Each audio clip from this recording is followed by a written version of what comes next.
got this little beastie in the mail a few months back, and I took it out of the box.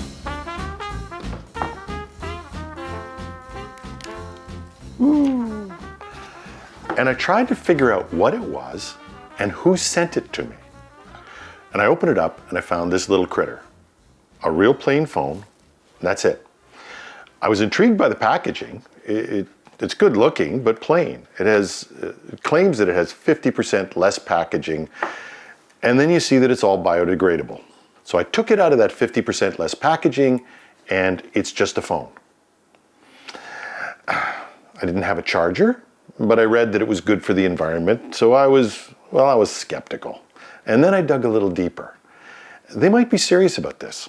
The phone is made from 25% recyclable plastic. The battery is replaceable. It has a 4-year warranty. And if you smash it, it can be repaired for $59, which I assume is US, but still. And then I checked on the price.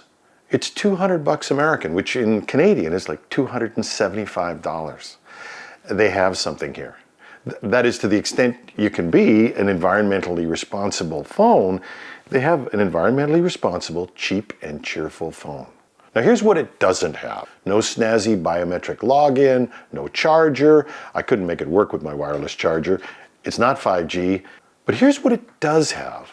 Bluetooth, near-field communications, NFC, so you could use it for payments. A slip-resistant case. Look at this.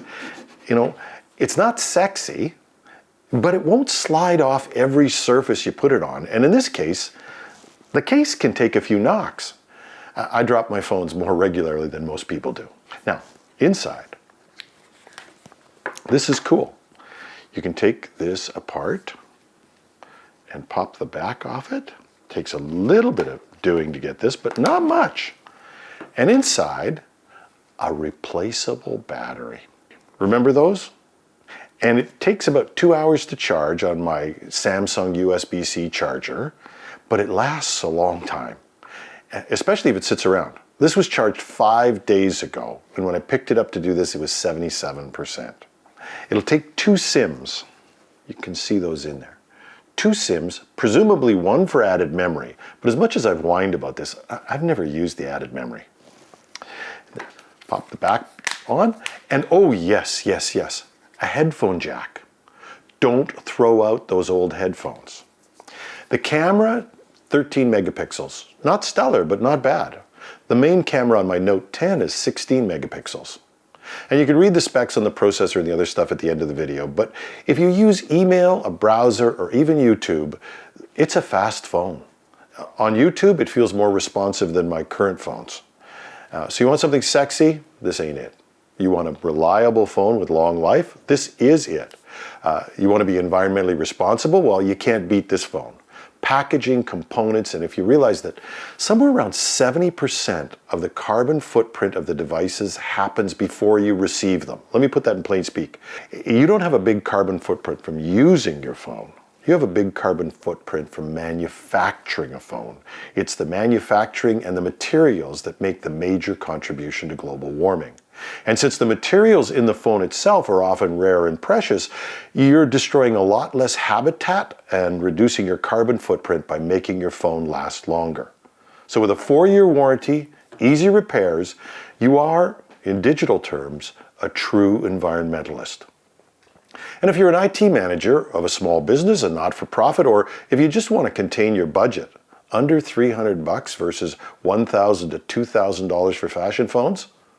Duh. No wonder it's sold out. I've checked their site a number of times, but in the right circumstances, I'd get on their waiting list. And I'm going to try and get a hold of them soon to find out what gives with the inventory. I'll update the article that accompanies this video on itworldcanada.com. You can find it at itbusiness.ca or even on channeldailynews.com. Check it out for updates and availability. So, love the planet? Love saving money? You'll love the TeraCube too. Check it out and let me know what you think. You can find me at jlove@itwc.ca or on LinkedIn as The Real Jim Love. And that's it for another episode of Jim Loves Technology. At $200, the TeraCube 2E won't draw you in with blazing performance or a flashy design. Instead, it focuses on providing the basics. Coming with a modest 8-core MediaTek processor, 4 GB of memory, and 64 GB of storage, it's best suited to handle simple everyday tasks. Its 6.1-inch display is surprisingly vibrant and bright, and the cameras, while middling, can still get some nice shots when the lighting's right. The best part, though, is the removable batteries. Being able to swap out the battery when it runs low not only affords extra convenience, but also increases the phone's lifespan, reducing waste going into landfills.